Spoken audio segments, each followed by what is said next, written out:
Aitäh!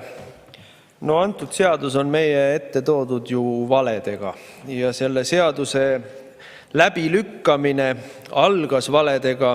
Meie ees on keerulise juriidilise skeemi abil loodud pedofiile aitav, laste lähedusse aitav mehhanism. Ja selleks, et mõista, kui järjekindlalt on seda tehtud, siis tuleb minna tagasi 22. aastasse, kui toodi eelmine muudatus, mis lõi nii-öelda eeldused tänase muudatuse jõustumisel kogu see pedofiilide aitamine siis ära teha. No jäädi vahele selle pedofiilide aitamisega ja isegi ehmusid koalitsioonisaadikud ära sellega ning lugemine katkestati. Ja hetkeks tekkis lootus, et terve mõistus ja normaalsus on väikese võidu saavutanud siin saalis. Kahjuks see lootus kustutati sotsiaalkomisjoni istungitel. Ja minnakse edasi samasuguste valedega. Meil käivad siin koalitsioonisaadikud, kes lihtsalt raiuvad täiesti vastuolus olevat tekstiga vastuolus olevat juttu. Et ei ole. Kõik on hästi. Midagi sellist, mida teie sealt välja loete, meie ei näe. Aga näe on.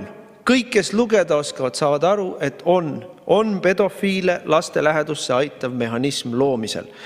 Ja nüüd mõtleme natukene laiemale taustale. Minul on meeles veel siit eelmisest koosseisust, kui sotsid ja reformierakondlased ennast salgavalt võitlesid selle eest, et alaealised saaksid minna psühhiaatri juurde ja saada ka psühhiaatrilt rohtusid ilma vanemate nõusoleku või teadmiseta. Kuidas meile siin ahastati, et EKRE ei hooli noortest, EKRE ei hooli lastest, EKRE tahab lastele halba, kui ta võtab vanemliku vastutuse sealt vahelt välja. Tegelikult ei hoolitud ju ise ka lastest, vaid vastupidi, loodi veel üks mehhanism, mis lõhub perekonda. Ja nüüd me näeme, kui õõnes ja valelik on olnud see jutt kogu aeg lastest hoolimisest. Meile on toodud Riigikogusse lastekaitseseaduse nime all seaduse muudatus, mis ei aita mitte lapsi, vaid aitab pedofiile. Ja alguses võis ju siin isegi rääkida, et meil on siin mingisugune Riigikohtu lahend, mille pärast me peame siin mingi muudatuse tegema ja meil on siin mingisugune asi ja meil on siin kogemata sõnastusega läinud nii ja naa. Aga nüüd on selge. See seaduseelnõu on käinud mitu korda komisjonis lugemisel, siin samas saalis 2 korda ennem lugemisel. Nüüd on selge, et tahetaksegi teha pedofiilide elu lihtsamaks. Mitte mingit muud selgitust sellele, miks edasi rammitakse lastekaitseseaduse nime all lastevaenulikku asja, pedofiile aitavat asja ei saa olla kui see, et nii tahetaksegi. Kui midagi tehakse ja niimoodi läheb, siis see ei ole ju kogemata. Kui niimoodi tehakse juba mitmendat korda järjest, olukorras, kus teile kõrva karjutakse, et jätke järgi, te teete lastele liiga, siis järelikult te tahategi ju lastele liiga teha, järelikult te tahategi pedofiile aidata. Siin ei ole ju mingit muud varianti. Eesti on olukorras, kus meil on iibekriis. Eelmisel aastal sündis 10 000 last, sel aastal sünnib veel vähem lapsi, järgmisel aastal peaaegu kukume läbi kõikide põrandite, ennustatakse, et 8000 last sünnib. 3000 last aborditakse Eestis aastas, rohkem veel natuke. Me oleme totaalses iibekriisis. Eesti on noorte enesetapu kriisis. 2,5 korda kõrgem enesetapu proportsioon on teismeliste inimeste hulgas Eestis võrreldes Euroopa riikidega. 2,5 korda kõrgem. Ja siis tuuakse lastekaitseseaduse nime all tuuakse siia saali seadus, mis aitab pedofiile. Ja siis me mõtleme, mida küll tegema peaks, kuidas küll, ei tea küll, kuidas see asi nii happu on. Äkki Sotsiaalministeerium teeb äkki mingi analüüsi ja palkab kellegi juurde ja konsulteerib midagi ja neil on väljatöötamiskavatsus sellega. Kuulge, kui te lasete pedofiilidel märatseda, siis noored, kelle elu hävitatakse, panevadki oma käe enda elu külge. Siis inimesed, kellel on laste saamise iga, ei julgegi selles riigis lapsi saada. Ta ei julge last lasteaeda viia, last kooli viia, last trenni viia.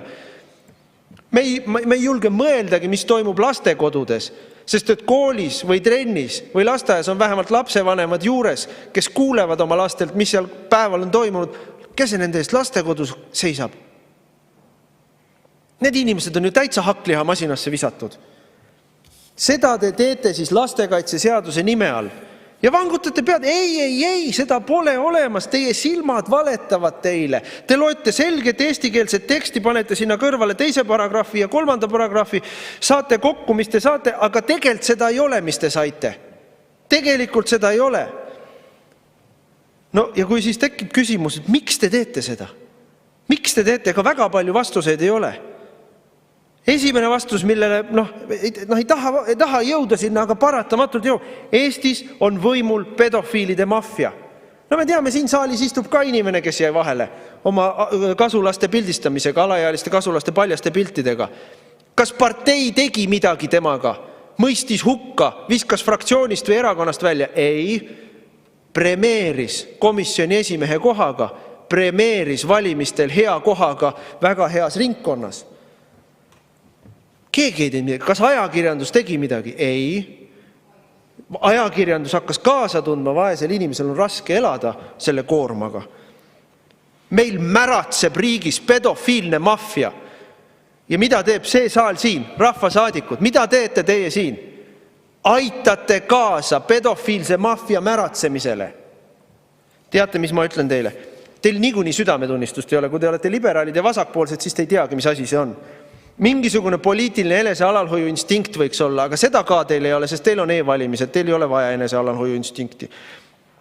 Aga kosmoseseadused kehtivad ikka. Üks rahvas, mis ei kaitse oma lapsi, ei saa edasi kesta, ei vääri edasi kestmist. Kõigile tõmmatakse meile vesi peale, kui me sellega jätkame.